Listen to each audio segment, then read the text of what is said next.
21, sabe, 2 Samuel 21, 15. Glória a Jesus. Tiveram mais dos filisteus uma peleja contra Israel. E desceu Davi e com ele os seus servos, e tanto pelejaram contra os filisteus que Davi se cansou. E Esbibenob, que era dos filhos do gigante, e um peso de cus de lança, tinha 300 ciclos de cobre, e que cingia uma espada nova. Este intentou ferir Davi. Porém Abissai, filho de Zeruia, o socorreu e feriu o filisteu, e o matou. Então os homens de Davi lhe juraram, dizendo: nunca mais sairá conosco a peleja, para que não apagues a lâmpada de Israel. Só até aqui.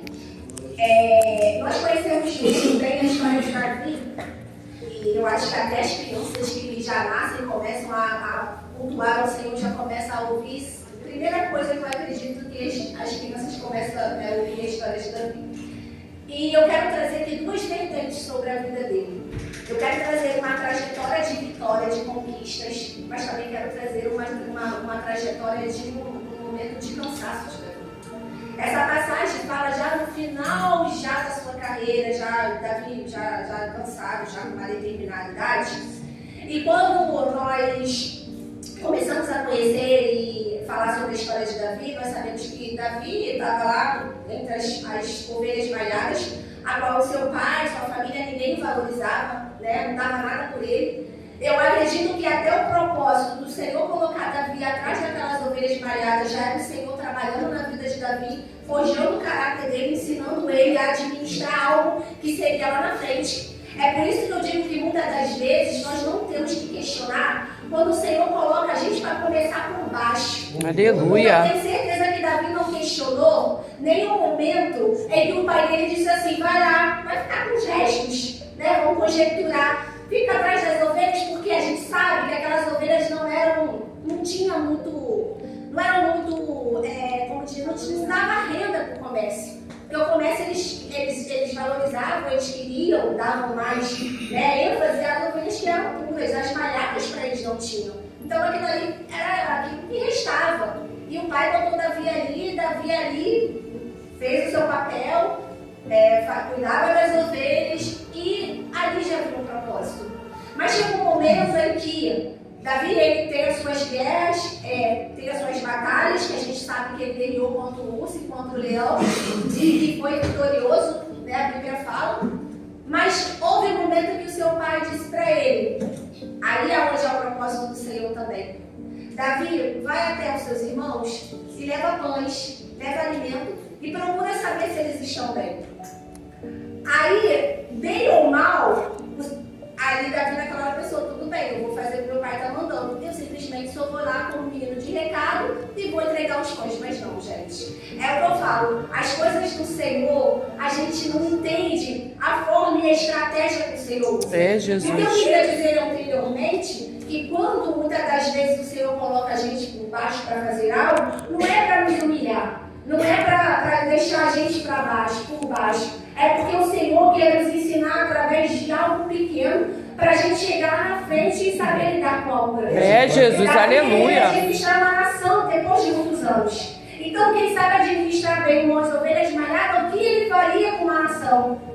E aí é que a gente precisa entender. Quando o Senhor coloca a gente para fazer, eu digo: Senhor, ainda que nos coloque para limpar um banheiro dentro da tua casa. Mas quando nós fazemos com alegria, com ênfase, com dedicação, o Senhor vai olhar para a gente e dizer assim: você cuida das pequenas coisas da minha casa. Aleluia. Ele vai fazer, peraí, esse aí eu posso confiar. Deus. Esse aí eu vou colocar, porque o coração dele não está nas coisas materiais. O coração dele está em fazer com excelência aquilo que eu coloquei nas mãos dele. E eu estava me lembrando também de um detalhe que quando eu não trabalhava ainda na época, eu trabalhava para a prefeitura terceirizada. E mais uma vez o Senhor está me fazendo falar isso. As experiências a qual eu passei na minha vida. Eu era porteira, eu sentava no portão da escola, eu era contratada. E eu sentava para abrir o portão das crianças. E eu não entendia porque não era a minha área na época. E eu falava: Senhor, por que o Senhor me colocou aqui? para ficar aqui sentada no portão abrindo. Eu não tinha vergonha nenhuma, pelo contrário.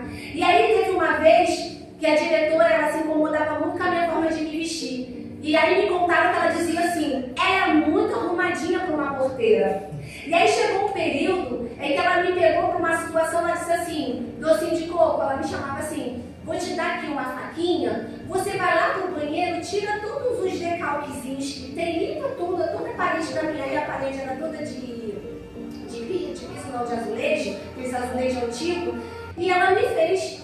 Naquele momento, no meu coração, Deus falava assim, ela quer te humilhar simplesmente porque ela te acha muito para uma profissão que está ali sentada, ou talvez não te ache nada, mas ela disse, não, Senhor, peraí, muito obrigado. E foi através desse trabalho que surgiu a oportunidade de alguém olhar para mim e dizer, Aline, eu vi algo em você.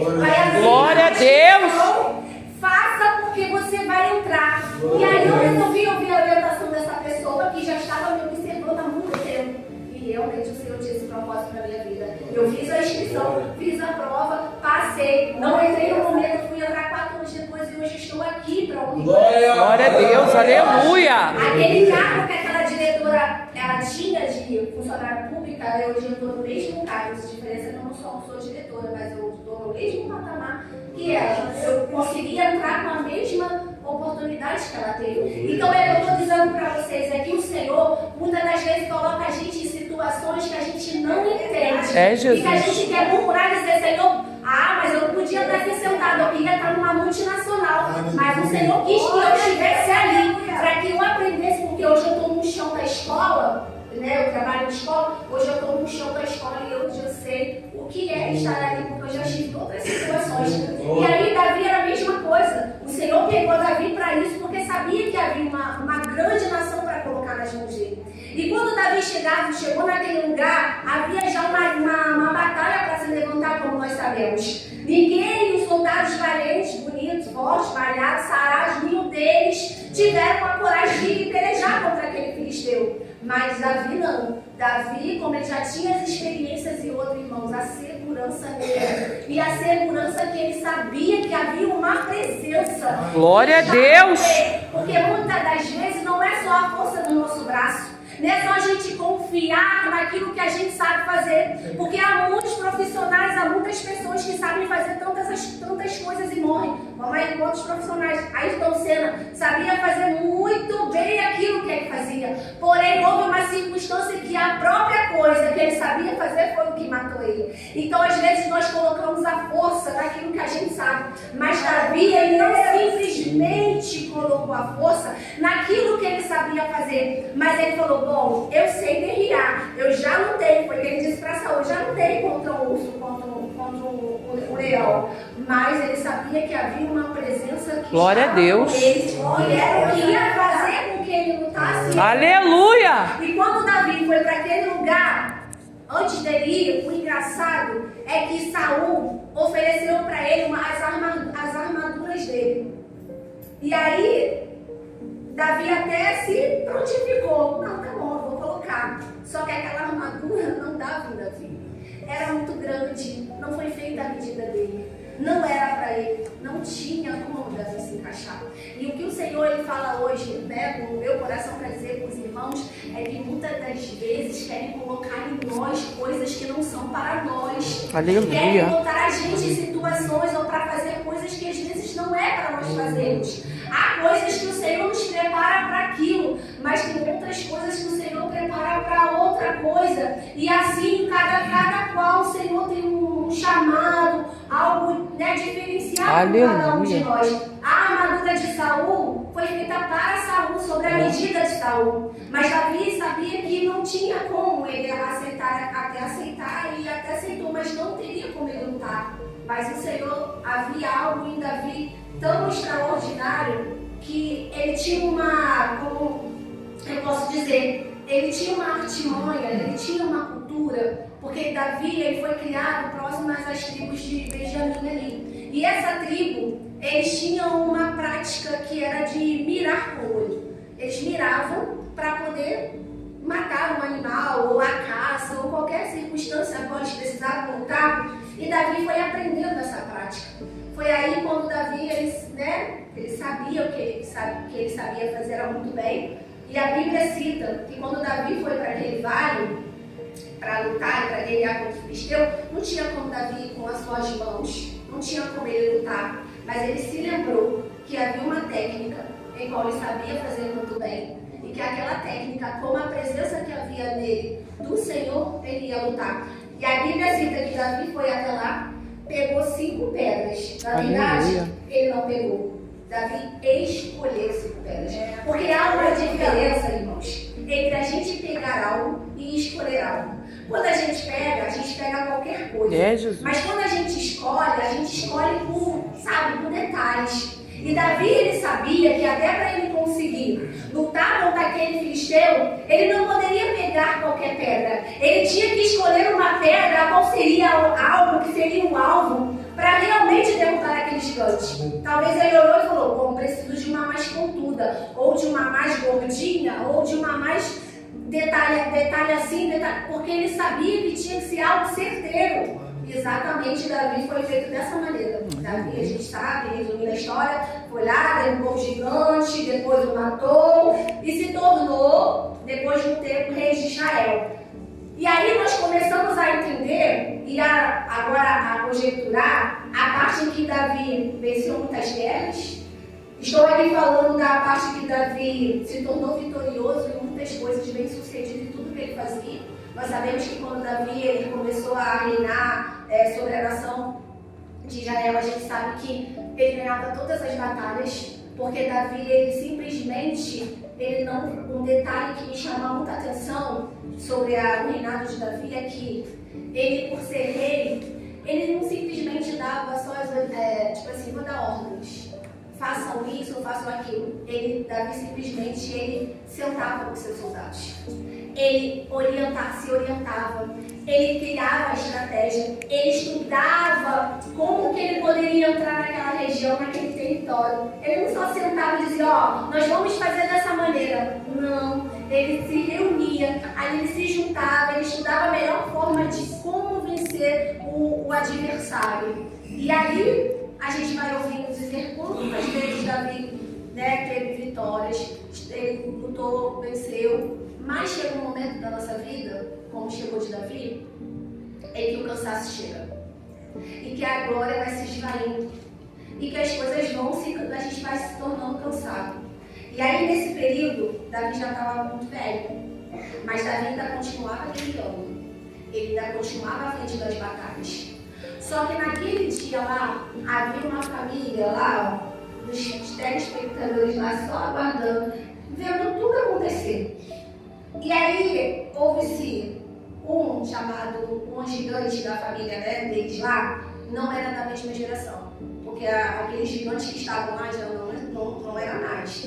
Provavelmente devia ser de uma segunda geração, terceira geração, não sei qual.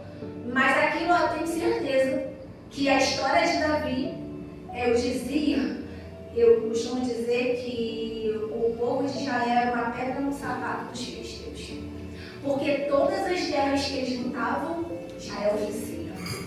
Aí foi quando eles tentaram criar essa estratégia de dizer, peraí, eles sempre ganham da gente, mas quero ver eles guerrearem contra essa máquina de trucidar humano. Eles não têm gigantes, não vão conseguir. Provavelmente eles pensaram, vamos ter 50% de chance de lutar e ganhar. Só que eles não sabiam que Israel, não é porque eles tinham homens fortes, porque eles tinham gigantes, mas existia a presença de Deus que eles não tinham.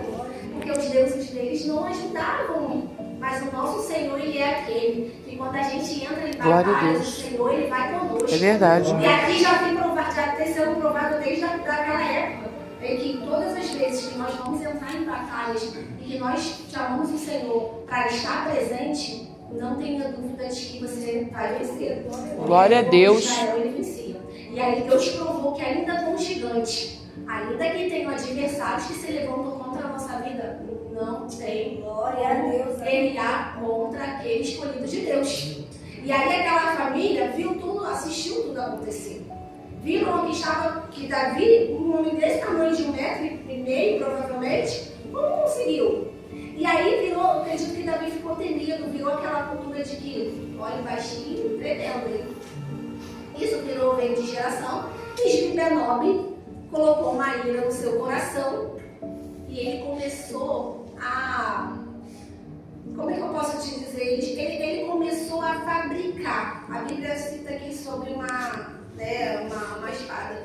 Ele começou a fabricar isso na intenção de Davi. Uma hora eu vou pegar ele, uma hora eu vou matar.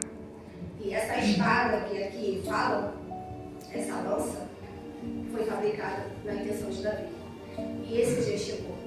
E é isso que eu falo. O nosso adversário, ele pode ser... A gente vai derrotar ele hoje, mas amanhã, como diz, Davi derrubou um gigante, mas havia um quarto lá atrás, porque a Bíblia fala que era assim, já aguardando para uma oportunidade de pegar Davi. E conosco não é diferente, porque hoje nós estamos aqui lutando contra esse adversário, mas quando nós chegarmos lá na frente, lá na esquina, já tem outro tentando se levantar conosco. E aí amanhã tem outro e tem outro, e isso faz parte da nossa vida espiritual. Porque se nós não tivermos essas lutas, essas batalhas, nós não tivermos com quem a gente tem que lutar e enfrentar, vai se tornar uma vida vazia espiritual. A gente simplesmente vai virar um automático, a gente vai virar robotizado. A gente precisa vir aqui adorar ao Senhor, mas precisa ser algo que nos motiva também. As lutas, as adversidades faz com que nós venhamos crescer. E é isso que às vezes o Senhor permite certas circunstâncias na nossa vida, né? Para que nós venhamos começar a ter mais intimidade com o Senhor. Porque se tudo estiver muito bem, a gente não vai. Quem vai ter que estar aqui num dia de frio, que a gente poderia estar na nossa casa, se tudo estiver bem. E eu também não estou dizendo que a gente tem que buscar Deus só no momento da adversidade. Eu quero dizer que faz parte da nossa vida os altos e baixos. Eu estava até uma vez ouvindo isso, que até a linha da nossa vida, que o coração vai em cima e desce, vai em cima e desce. Então, se o nosso coração funcionar dessa forma, ele precisa subir e descer a linha, porque nós também não vamos aceitar os altos e baixos da nossa vida. E aqui chegou o momento do alto de Davi, baixo de Davi. Quando Davi estava lá no meio da guerra, Isbi-Benob viu uma oportunidade de matar Davi. Viu que Davi estava velho, viu que Davi estava cansado, e Davi já não aguentava mais guerrear. E aí onde teve uma vulnerabilidade de Davi. E aí Isbi-Benob olhou e falou, agora eu vou matar. E quando Isbi-Benob foi para matar Davi, e ele avançou, havia um homem chamado Abissai. E esse homem, ele já era da família de Davi. Na verdade, ele era sobrinho de Davi. Abissai era filho da irmã de Davi. E Davi colocou Abissai como seu braço direito. Colocou Abissai para estar ali na frente da tropa e colocou ele para ser o seu ajudador. Só que Abissai, ele estava na observância. E o que eu quero dizer, irmãos, que vai ter situações na nossa vida que o nosso adversário ele vai aproveitar o nosso momento vulnerável. Ele vai aproveitar o momento em que a gente já está cansado, não só de idade, mas cansado das guerras, cansado das lutas, cansado das adversidades, cansado de muitas coisas na nossa vida. E é nesse momento que o nosso adversário ele vai dizer, agora eu vou pegar a Aline, sabe? Porque agora ela está vulnerável. E foi assim que Isbi-Benob tentou contra Davi. Só que Abissai, ele estava o tempo todo ali observando. E quando Isbi-Benob tentou matar Davi, Abissai entra na frente e mata Isbi-Benob primeiro. E aí, aonde ele fala, Davi, você não vai mais vir para a guerra com a gente. É necessário se aposentar. Porque se tu morrer, a lâmpada de Israel não pode se apagar. Porque ele sabia que Davi era luz para aquela nação. Era Davi que guiava. Então, se ele morresse, não teria como continuar ali. E aí é o que eu quero dizer, irmãos, que o Senhor, Ele coloca na nossa vida pessoas, e eu quero dizer que eu quero ser abissais para a vida de pessoas, e eu falo, Senhor, coloca alguns abissais na minha vida. Porque eu quero dizer que se Abissai estivesse ali de uma maneira que ele estivesse desatento, Davi teria morrido. Mas não. Mas Abissai ele tinha uma missão. E a missão de Abissai era estar do lado de Davi. Era lutar com Davi. Mas ele também tinha aquela, sabe, aquele... Não era, vou dizer, só a missão. Mas também porque ele era sobrinho de Davi. Davi colocou ele num patamar, num lugar que era para estar. Mas ele tinha esse cuidado. E aí é o que eu falo, Senhor, muitas das vezes nós temos a necessidade de estar dentro da casa do Senhor e nós entrarmos como um abissaio. Mas eu não digo aqui que a gente vai entrar para tomar conta da vida do irmão, não. A ideia é para a gente chegar aqui e observar a roupa que a irmã está, dizer, nossa, a irmã está assim, não. É para a gente entrar na casa do Senhor ligado, para que quando houver uma necessidade do nosso irmão estar vulnerável, quando o nosso irmão ele já não querer mais, já está cansado, ele não querer mais estar na presença porque as adversidades e o cansaço já não tem permitido, ou quando o adversário do meu irmão já está tentando matá-lo, eu estar ali não dizer, você vai dizer, peraí, antes dele te matar, antes de te vir e fazer alguma coisa, eu vou estar com você. Aleluia. Nós vamos matar esses bibenobes juntos. E eu costumo dizer, hoje a gente está vivendo um tempo muito difícil. Né? Estamos no tempo do egocentrismo, que as pessoas têm olhado para si próprio. O meu problema é mais importante, a minha vida, as minhas guerras. Não, peraí, as minhas guerras já estão tomando todo o meu tempo. Eu não tenho tempo para lutar pela guerra do irmão, não está dando mais não. Mas aí é que a gente não pode deixar essa essência se apagar. Aleluia. Porque a Bíblia fala o quê? Ó, quão bom e suave que os irmãos vivem no união. Mas hoje é o contrário. Eu acho que essa página da Bíblia foi rasgada. Porque nós estamos vivendo sim, né? Dentro da desunião, é o contrário. Mas eu digo, Senhor, me ensina, faça com que eu seja um abissai na vida de alguém. Aleluia. Faça com que quando eu entrar na tua casa, na tua presença, eu venha ver e prestar atenção naquele que precisa, talvez até de um abraço. Glória a Deus. Ou aquele que precisa de uma palavra, que quando eu estiver ali, que eu venha socorrer essa pessoa. Aleluia. E outro detalhe que o Senhor também, ele, através dessa palavra estudando,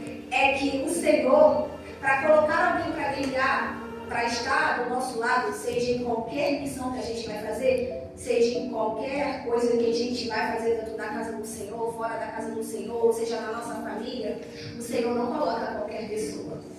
Quando o Senhor permitiu que Abissai estivesse na vida de Davi, Deus, acredito eu, já permitiu, porque sabia da integridade de Abissai. Porque a Bíblia diz que Abissai fazia parte da família e não boa. Ele poderia ter dito, deixa matar meu tio, deixa matar, porque aí a gente vai, alguém vai matar, eu posso lhe dar os trens. Mas não, o Senhor colocou na vida de Davi alguém que era íntegro, alguém que em todo o tempo estava zelando pela vida de Davi. Então, na nossa vida, o Senhor, Ele quando coloca, Ele vai colocar pessoas que estejam na mesma patamar espiritual que a gente. Aquele que está com sinceridade, aquele que vai nos dar a mão e vai dizer, eu estou contigo, eu vou guerrear contigo, eu vou estar com você. E assim foi. Ali Davi ele teve que se aposentar depois disso. Ele realmente, Davi não pôde mais as batalhas até a sua velhice. Não era propósito do Senhor Davi morrer daquela forma, né? E a gente para hoje para pensar em que a nossa vida é muito diferente. Provavelmente, há alguns anos atrás, a gente vinha para a casa do Senhor de uma forma, mas os anos vão se passando e o cansaço vai chegando. E às vezes a gente chega aqui arrastado pela misericórdia. Eu estava até ouvindo a irmã falar, falei, Senhor, me dá esse gás, eu estou precisando. E eu fiquei muito feliz de ver ela até com essa alegria. E eu falei, Senhor, como eu preciso, muitas das vezes eu estou aqui pregando aquilo que eu vivo. Muitas das vezes, Senhor, como eu preciso chegar na tua casa com essa alegria, com essa, sabe, regozijando da tua presença. Mas por muitas das vezes o cansaço é tão grande, o cansaço do dia a dia, da correria. Até falei com a Kelly, missionária Kelly, eu não vou conseguir chegar no horário, porque eu estou numa correria aqui, mas eu vou chegar. Glória e a às Deus. vezes a gente vem com aquele peso, com aquela cruz de aço, sabe? Mas nós temos que entender que o dono da batalha está conosco. Glória a Deus. Temos que entrar por aquela porta ali, como a irmã falou, com a alegria de dizer, Senhor, eu tive uma nova oportunidade. Aleluia. Eu levantei, porque muitos estão lá, ó. É o que eu falo, meu pai, quando o Senhor levou ele, meu pai simplesmente acordou de manhã e disse que ia evangelizar. E quando eu peguei o meu pai lá caído, né, ele já tinha, praticamente ali, meu pai já estava indo embora, ele disse, eu vou evangelizar. E eu não deu tempo. Porque a gente faz muitos planos, a Bíblia mesmo fala isso. mas só o Senhor pode executar. Aí, Jesus. Glória a Deus que o desejo do coração dele era estar lá evangelizando. Aleluia. Né? Colocou a roupinha dele, tanto que quando eu peguei ele, ele estava no celular, ele estava pronto para evangelizar. Mas o Senhor não permitiu, a hora dele já tinha chegado, já estava chegando. Então, que nós viemos sempre dizer, Senhor, muito obrigado, porque a oportunidade, eu acordei, o Senhor cuidou do nosso dia, nos deu tantos livramentos, o Senhor nos livrou, o Senhor nos guardou, o Senhor nos deu tantas bênçãos e nós chegamos aqui. Glória. E é nessa Glória a Deus, aleluia. Hoje, ela me deu esse exemplo do, sabe aquela coisa do primeiro amor? Que a gente janta com Jesus, almoça com Jesus, dorme com Jesus, e a gente quer Jesus o tempo todo. Eu falo, Senhor, como eu gostaria e eu quero voltar